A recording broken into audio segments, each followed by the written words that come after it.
Hey, good Sunday afternoon to you. Just got out of church not too long ago. Rolling down the street. Think I'm going down the boulevard. But anyway, just got through having a wonderful conversation with my brother after leaving church. What's up? I got to give a shout out to my brother. I'm gonna give him my own personal title, Minister Farrell Roundtree.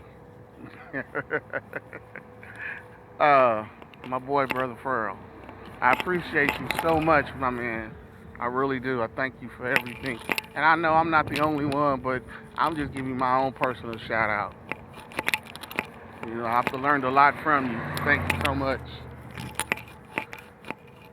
And of course, of us, we're having a conversation. There was a word that we used, and it's verified.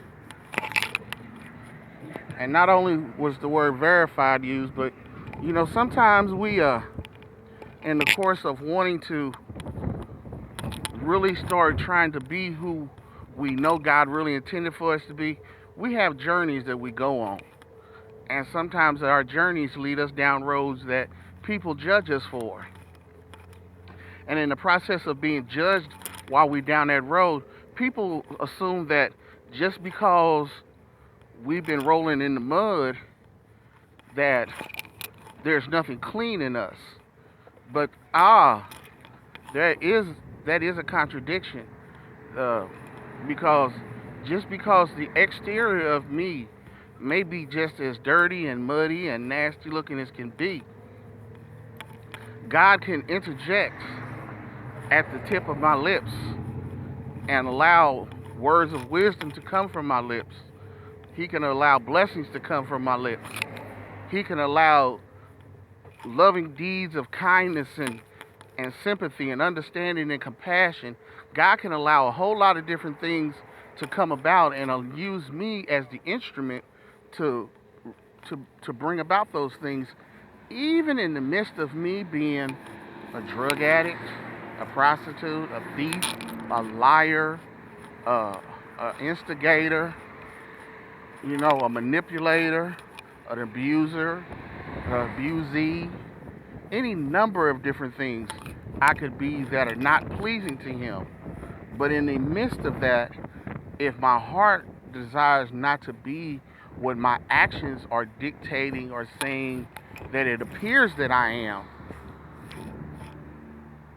and I'm willing and open at that particular moment for God to change me and show me the real me and use me, it's possible. So, in the course of that, I'm saying this: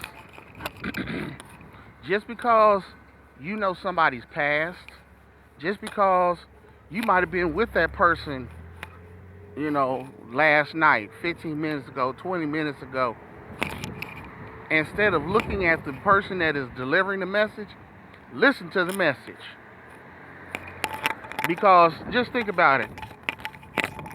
We know a lot of people that used to do a whole lot of different things, and even in the midst of them doing the things they were doing, they would tell us, look, what I'm doing is bad. It's not good for you. Yes, I know I'm doing it, but don't you try and do this. Yeah, sounds crazy. Some people don't make no sense. And there are a lot of people that try and be like, well, how can you tell me not to do something that you're doing? Guess what? It's called a warning. And there are times in your life where God will let somebody that is killing themselves try and save you by telling you, look, even though you see me putting this gun to my head about to pull the trigger, don't do this yourself. But I see you doing it. Okay, I'm about to die. I'm trying to tell you, don't kill yourself while I'm up here trying to or about to kill myself. At some point in time in your life, quit trying to justify wrongdoing by saying, well, because you do it, I can do it. No, sometimes it's called a warning. Sometimes it's called mercy, grace, and mercy. And they're trying to save your life. They're trying to keep you from doing something that is going to cause you irreparable damage to your body, your mind, your heart, your spirit, and your soul. God always will allow warning to come before destruction. Now, you can either listen to the warning and avoid destruction, or you can be one of them hard-headed people and be just like what I'm just saying, and they'll be like, but I seen you do it. How come you doing it? If it's so bad for you, why do you do it? Well, the reason they might be doing it is because they may have given up on hope. But a lot of times, even though we give up on hope for ourselves, we will have more belief in somebody else that will make it in spite of us. I can't look at me and see that I can have the victory, but I can look at someone else and see that they can have the victory. And if you see that in a person, instead of you sitting there going and pointing out, well, you do it, how come I can't? Then turn around and say, well, you know what? Just like you saying that I don't need to do it and that I can make it, you can. You don't have to do it, and you can make it. Learn to see that in it instead of saying what you've been saying.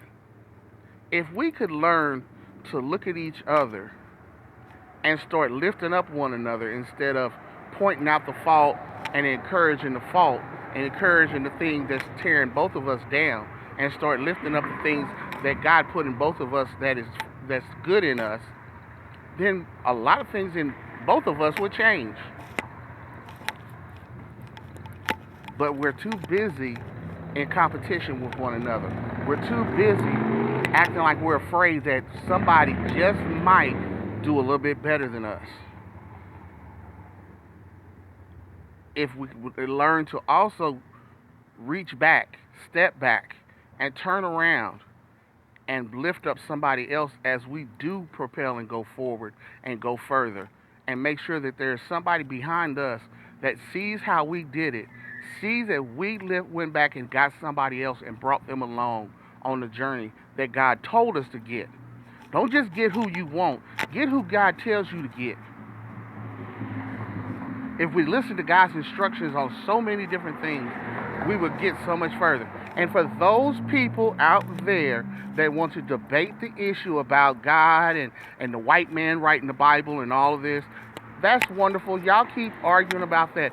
There are also African proverbs and different things of that nature that tell you that it takes a village to raise a child, and that there also are different things within that whole climate and whole culture that says that if one of us don't eat, none of us eat. So in that same context and in that same thing, we have to all be more responsible for looking out for each other.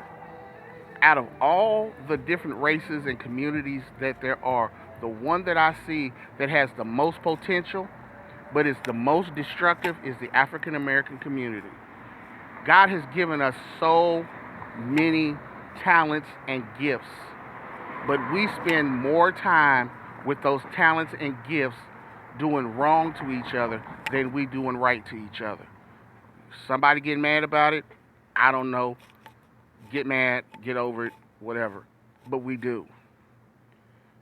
I've met so many dudes that sell drugs that if they took that same knowledge and wisdom, they could run Fortune 500 companies and make them successful. They're just that smart. There are people out here that know how to do things that nobody else knows how to do. But because nobody will encourage them to do the right thing with their talent, they just kind of throw that away. There are kids that are really, really smart, but because the other kids in the classroom tease them, they would rather go ahead and play like they're dumb so they can get along with the other kids in the room instead of the other kids that are not maybe as smart encouraging him, saying, hey, you're smart, I'm not as smart. Show me what you know how to do so I can be a little bit smarter. Y'all don't have enough sense to know how to feed off of each other in the positive way, but y'all can feed off of each other when you see one jump on another one, and then y'all want to go televise that and video that. I'm confused. I really don't understand. We've got to do better with how we lift up each other. I love y'all. We have more, we're more than capable of taking over this entire world and being in our rightful position. God gave us dominion and authority over everything, but we're too busy giving it away. Stop tripping and giving away your legacy. Love you. Peace.